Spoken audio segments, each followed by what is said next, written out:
is 2025. And we are starting to see the first flagship monitor launches of the year. And this is the one that I have been the most excited about ever since I saw it in person at CES back in January. And because it fixed so many issues with the previous generation 45-inch UltraGear. So much so that I have been bugging LG to send us one ahead of its launch, although I guess technically it's now launched, which today they have now sent us one and they agreed to sponsor this video.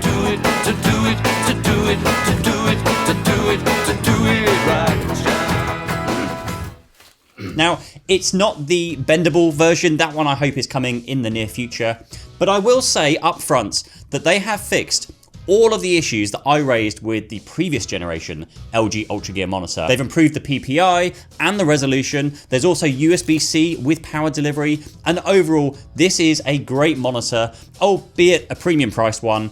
That is a great upgrade on the previous model for new and existing owners. Now, there's going to be a lot of information in this video. I've literally spent the last 2 days writing up this review. So we are going to put this monitor through its paces for you here today, putting it side by side with the previous generation 45-inch UltraGear, which we also have here, and talking about some of the reasons I have been personally excited to try this out. Now, everything will be timestamped down below, so feel free to jump around to whichever sections are of interest to you. And I'll even finish off the video by answering a few of the questions I've come across on Reddit to hopefully try and be as helpful as I possibly can with this video. Now, before we start, I do plan on keeping this monitor for the foreseeable future and using it as my main monitor. So if you do have any questions, then I will try to respond to each and every question in the comments down below, which as the channel grows is getting to be a bit challenging, but I will still give it a shot. And if you find this helpful in any way, do consider subscribing to the channel, as according to YouTube,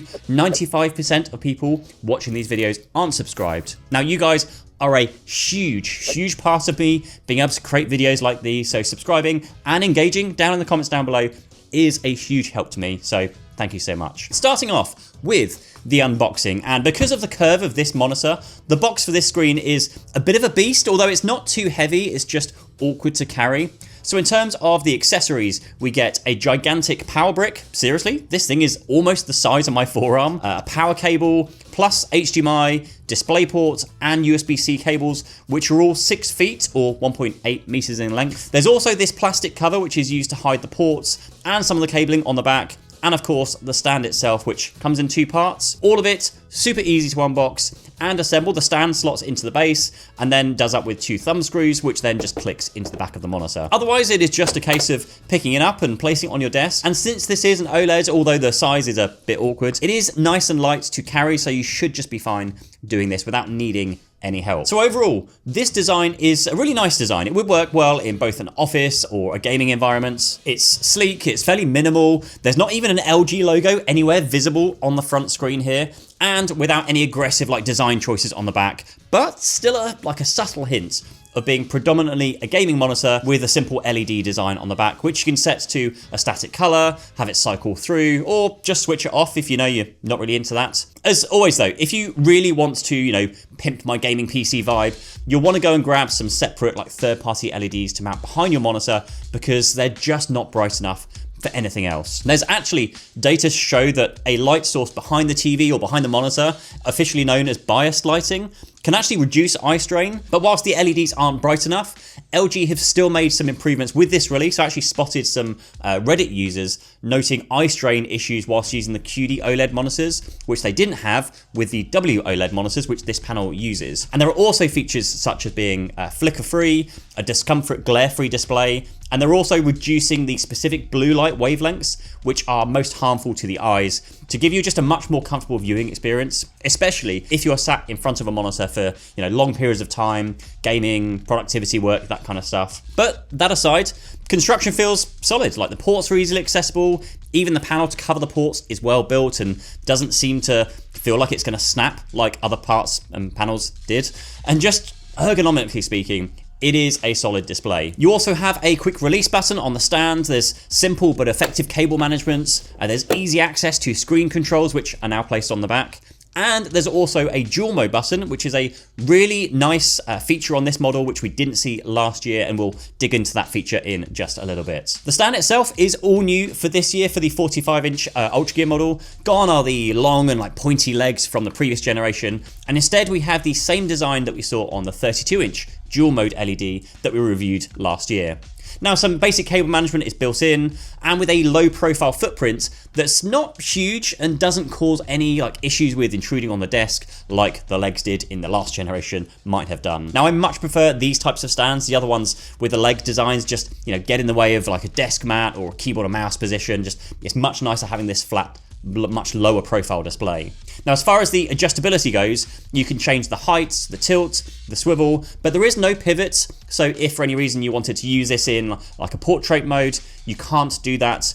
But to be fair, I always just throw my monitors onto a monitor arm just to save, all the space I can underneath the screen. Now, the good news here is that because the monitor is an OLED, it's not as heavy as other, larger non-OLED screens, and so you should be able to find a monitor arm that actually supports the weight fairly easily. Let's talk about those specs, because this has got some seriously impressive ones. Now, the specific model number for this display is the LG45GX950A, and this is a 21:9 45-inch 5K 2K OLED monitor running at 165 Hz with adaptive sync, but it can also run as high as 330 Hz with that dual mode, a feature we saw LG introduce last year and now is being brought to multiple other monitors in the UltraGear lineup. There's a single DisplayPort's 2.1 ports, there's two HDMI 2.1 ports, along with one USB-C with 90-watt charging. There's a 0.3 millisecond response time, the usual Nvidia G-Sync and AMD FreeSync Premium Pro. There's an 800R curve, which we'll talk about in just a bit. It's also VESA certified, display HDR with True Black 400s. What else have we got? We've got built-in speakers, a DTS Headphone X output. Honestly, this thing has everything anybody, I think, could want in a monitor. So let's start working our way through some of those specs. Now, resolution-wise, this is where LG completely knocked it out the park with this year's LG 45-inch UltraGear. They fixed my two biggest frustrations with the last generation. Now, firstly, the resolution now runs at a much improved 5120 by 2160, which means it's also now like 1.5 times the pixels you get on many of the 49-inch models, which operate at only 1440p. So you're getting that extra like 2160 vertical resolution. And secondly, it runs at 125 pixels per inch, which is a ginormous, it's a huge upgrade over the 84 ppi we saw on last year's model. And with this combination, it means that this monitor is legitimately a great choice now for both productivity with text being sharp and easy to read and not pixelated, and able to fit everything I need onto one screen. And because this is a 21:9 aspect ratio, this is a much better option to use as an all-round screen for gaming as well, and productivity. Now, of course, that improved height and improved pixels per inch will be very important for productivity, and then games will support, or more games will support, that 21:9 resolution and won't be as tiring as using, say, a 32:9 display. Now, that's 5K 2K resolution isn't the only thing that's going for this screen this year. We have the party trick, I guess we call it, of this monitor with a technology that LG are calling dual mode, which essentially changes your monitor from a 5K 2K 165 Hz display to a 1080p display, but with a much higher 330 Hz refresh rate. Now, this actually has like 8 different modes, because you can also have the display mimic, say, a 24, 27, 34, 39, or 45-inch 1080p display, or you've then got a 37-inch UHD display, or the full 45-inch 5K 2K display. So if you're, a competitive gamer who wants a smaller screen for gameplay, but could do with a, much bigger display for general desktop or maybe just watching content, you can do that on this screen. Now, you can do this by either pushing the button underneath, using the on-screen OSD menu, or use the LG Switch software, which you can download on both Mac and PC, which you can also then use to change color and picture profiles. There's a smart screen kind of split, which essentially lets you, manage multiple windows and then partition them, whichever way you like. but you cannot change inputs with this software. I did see a few questions around this. You can't set up a keyboard shortcut to change the inputs. And I said this in my last LG video, but I really like this. Like, it allows you to switch between like 5K productivity, like worky stuff during the day, to like hardcore gamer at night with an ultra fast refresh rate, along with the 0.03 millisecond response time. Of course, you've got the option to go at the full 5K, 2K for gaming as well, if you really want to like get the highest quality you can from this panel and from your PC. Now, that dual mode is especially useful if your gaming PC isn't, you know, the latest and greatest, since you can now choose between prioritizing better graphics or better performance. And also a quick note here, I did find that the monitor remembers if you were in dual mode on a certain input. So I was in, you know, 5K, 2K on my Mac, and then I switched over to my PC on HDMI, and it jumped straight into the 330 Hertz like dual mode version, because that's what I was on previously on that input. So that's pretty neat. You don't have to like keep activating dual mode if you're then switching between inputs. Now, the only issue I can see here is that there is no like middle ground. So you can't have a slightly lower resolution to get a slightly better refresh rate. You have to drop all the way down to 1080p to get the 330 Hertz. There's no like 1440p at 144 Hertz or 240 Hertz or anything, but you can select either 120 Hertz or 240 Hertz in that lower 1080p resolution if you want to. You just can't get any higher than 1080p. Now, I spent a whole afternoon yesterday playing a bunch of like the most popular games. I know it's a tough work, but someone's got to do it.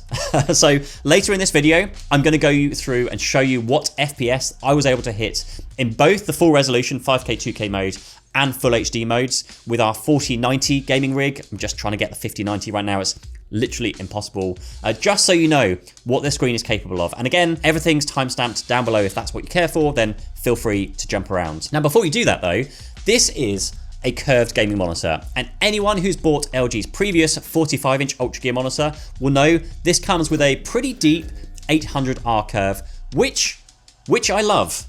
Now, as a desktop monitor, and one you are sat in front of at a regular distance, which is probably about 80 centimeters away, since, you know, most desks are about 80 centimeters deep, it works really well. Like, it is the perfect curve that just wraps around you, keeping like everything in view. It's more immersive, if you will, although I know that word gets thrown around a lot nowadays. There is no like looking around, or in some cases leaning and stretching to see like the edges on some of these like wider ultra wide screens. So that means things like mini maps and, you know, the rest of your heads up display whilst gaming, or even just browsing around for productivity purposes, are all very comfortable to work with. Now, if you are buying this monitor to act more like a TV, where, you know, you put it on a stand and then you go sit on your sofa, then yeah, the 800R curve isn't going to really add anything to your gaming experience. But on the desk, it is ideal. I know it looks quite aggressive or extreme when you see it, but in reality, the comfort that comes from sitting in front of one of those screens is something that you just have to experience for yourself to realize that it's just not an issue. Now, I also saw someone last year say something along the lines of, well, if it's an 800R curve, then how can you draw a straight line with it being so curved? And the answer is easy. This is how. You have a straight piece of paper, and imagine that this is a straight line, which is mostly straight. You pick up the straight line and you wrap it around you. It's still a straight line, but because it's curved around you, it's still a straight line. I don't know how else to explain it. And then if you put it down on the wall or on the desk, then it's still a straight line, but now you have to look at the edges to see the edges of the straight line, rather than it when it's wrapped around you and you can just see it all in your like peripheral vision.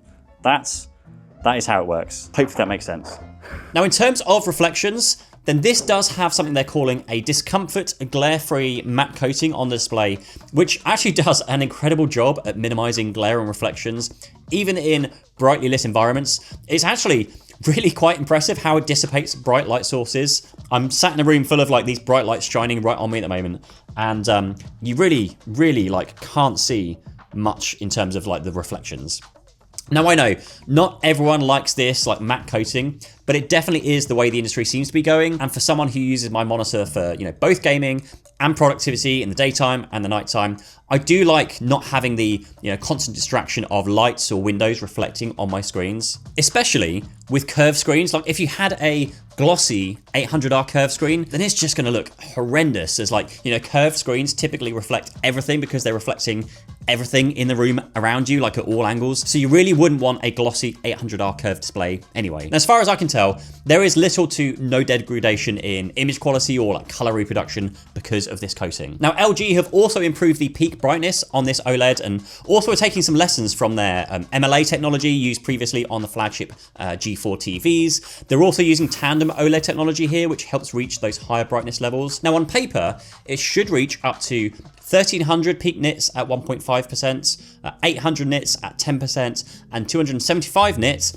at 100%, which is already very impressive for an OLED. But in reality, I'm actually seeing results way higher than this, with readings at almost 1500 nits at less than 10%, and even 100% is still way above its expected spec sheet readings. So just be sure you set the HDR mode to high to reach these higher brightness settings, but again, it's good to see that they've actually delivered above what they say on those spec sheets. And of course, the good news here is that, as with all OLED monitors, is that the colors on this thing are so nice. They're vibrant, punchy, all sorts of other words that aren't anything to do with like mathematical calculations or benchmarks or anything like that. Now, we do have 98.5% DCI-P3 and a 1.5 million to 1 contrast ratio, so it's got really good color accuracy and great contrast for watching content, general productivity, professional work like graphics or video work, as well as gaming. And there's also no blooming like you get with non-OLED panels. This honestly was one of the big reasons why I was excited to upgrade from my mini LED ultra-wide monitor,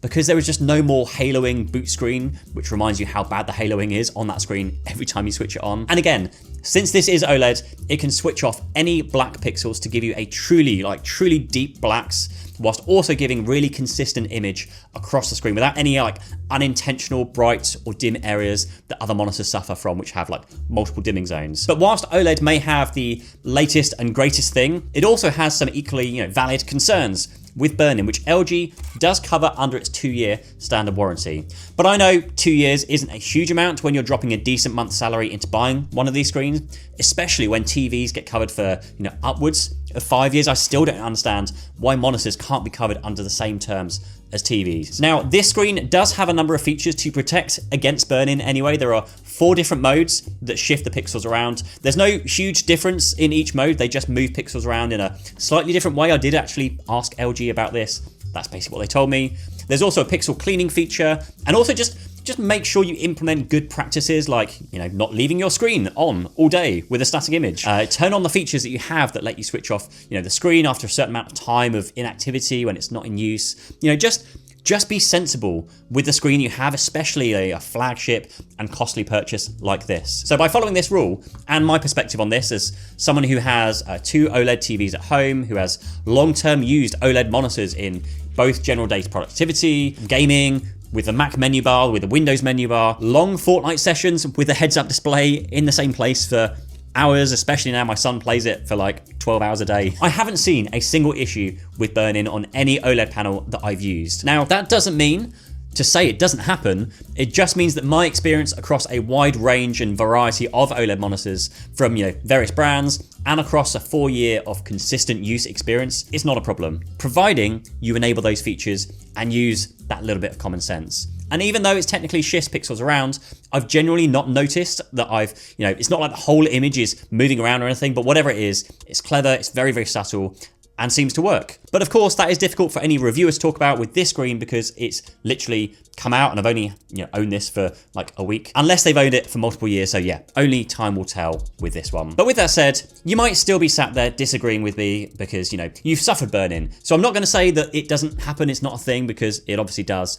Only that I've not experienced it on an OLED yet. Next up, let's talk about connectivity. So you have 2 HDMI 2.1 ports, 1 DisplayPort 2.1 port with DSC, a USB-C port that provides 90 watts of charging, plus 2 USB Type A ports. Now that DisplayPort 2.1 is especially good to see, since you get almost double the bandwidth of DisplayPort 1.4. And on this LG model, it's running UHBR 13.5, which runs up to 54 gigs per second, which isn't the full 80 gigs UHBR 20 spec, which just means basically to display 165 Hertz at full native resolution, it's still going to need to use display stream compression to get there. Now, as computers get more powerful and capable of pushing higher resolutions and faster speeds with low latency, this is something we should be seeing across all monitors going forward.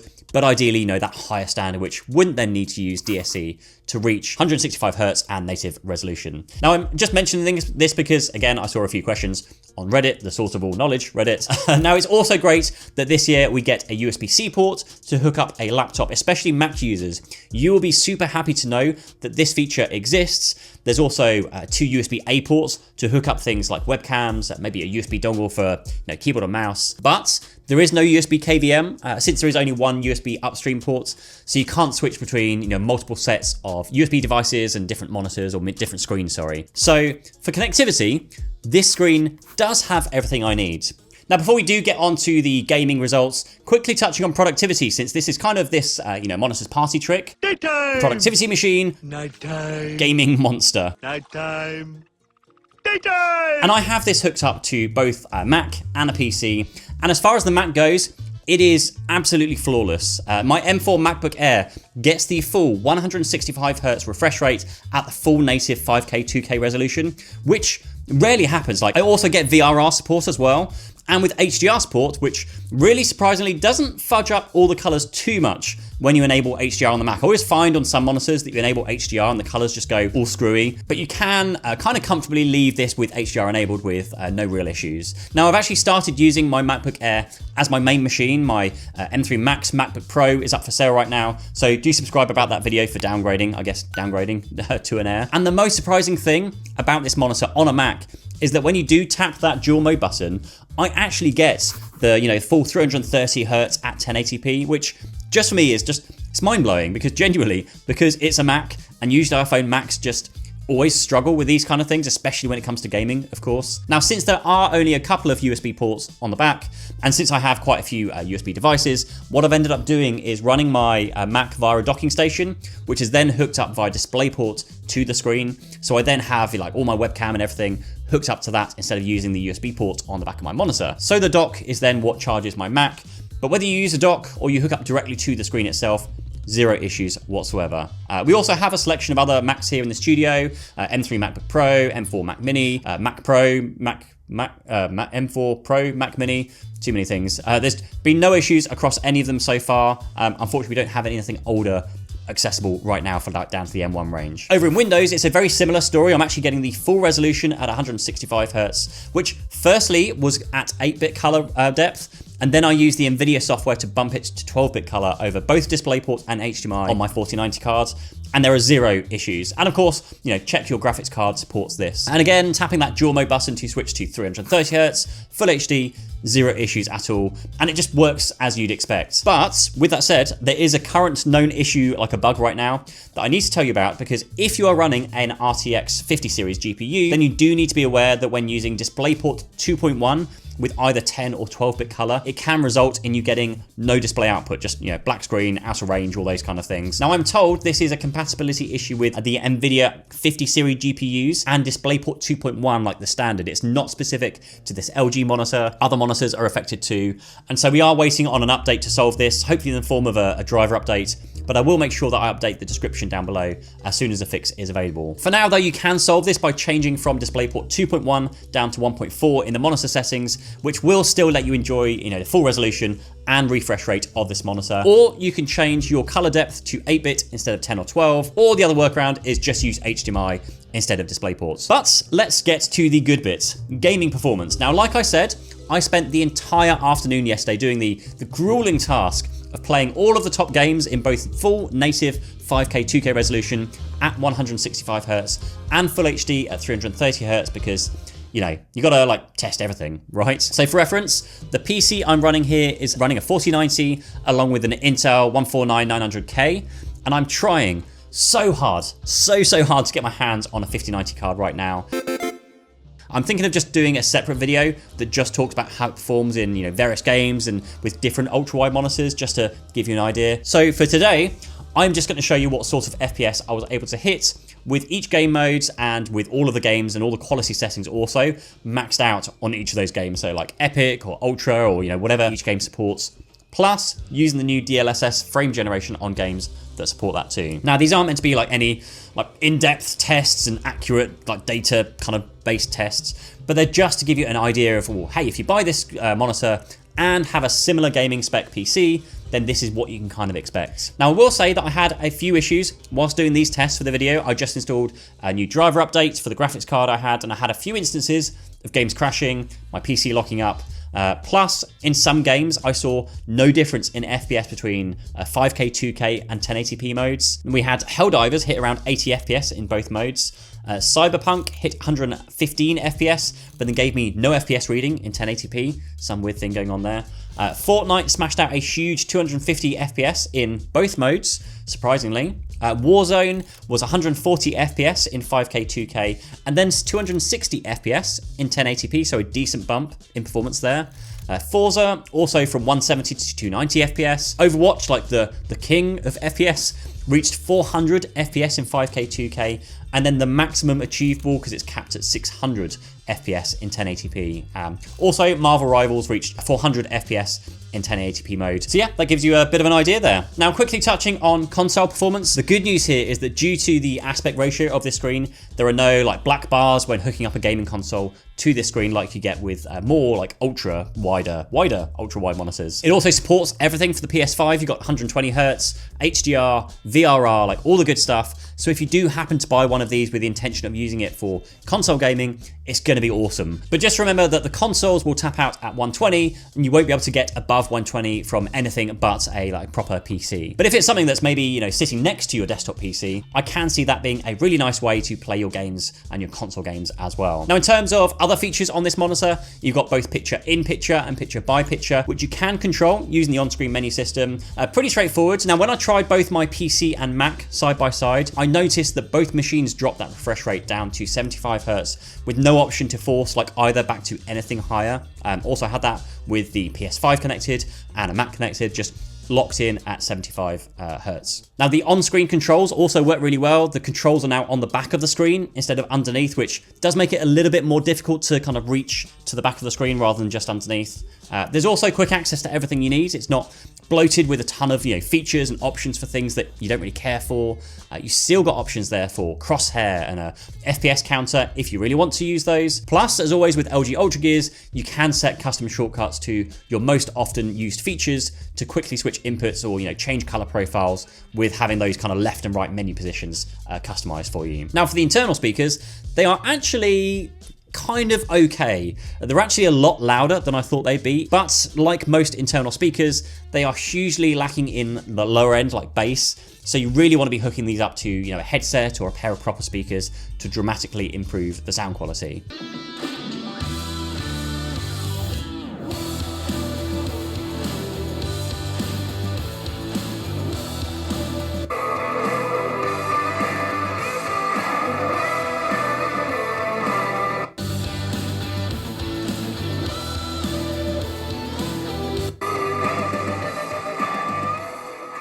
Now, the good news here is that if you do have a compatible wired headset, then you do have the option for DTS X headphones, which connects in from underneath to give you a full, high quality, essentially 7.1 surround sound. Let's cover off the temperature whilst we're here as well. No issues here. Being OLED definitely helps. And so during regular use, it doesn't get too warm. It generally sits around 37 is probably the most I've seen at the hottest points, but definitely nothing to be concerned about. It's nowhere near to being too warm to touch or anything like that. There is also a fan in this model, but it is a very, very quiet one, to the point where I didn't even know there was a fan in it. I knew there was a fan in the previous dual mode screen, so I asked if there was one in this screen, and they told me it was. But honestly, there is no scenario so far that I've been able to make this have an audible fan noise.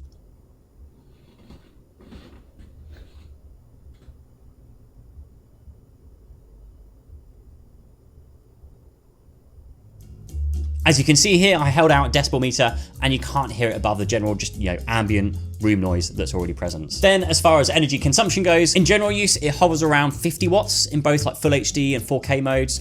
Although if you do then show a page of full white and on a high HDR mode, it can go up to 70-ish or so watts. So if you are conscious of power usage, it's worth going dark mode all the way for that one. And then of course, if all else fails, LG provides you with a 2-year warranty that does include burn-in protection, like I said. Although, again, like I said before, I still love to see monitors get a 5 to 6 year warranty, like a standard across the board. That's all TVs seem to have that, especially since these larger ultra-wide monitors are basically the size of, smaller TVs nowadays. So overall, I am struggling to find any real issues here. You've of course got the known issues with the 5090 series cards right now that aren't that great. The warranty could be better, but honestly I'm really clutching at straws now. There's no USB KVM support. Perhaps it could be wider still.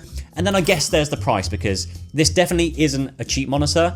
But then again, there isn't anything else out there in the market with these sorts of specs. Great for productivity, great for gaming, and with the dual mode feature to switch between quality or speed, this really is like a killer gaming slash productivity monitor. So with that said, let's dive into some of your questions that I've seen on Reddit as well. One question was that you're worried about the 800R curve. So the curve looks extreme, but when honestly you are sitting in front of the screen, it is very, very comfortable to use. A question on the text clarity. So here is a side-by-side with the old and the new version.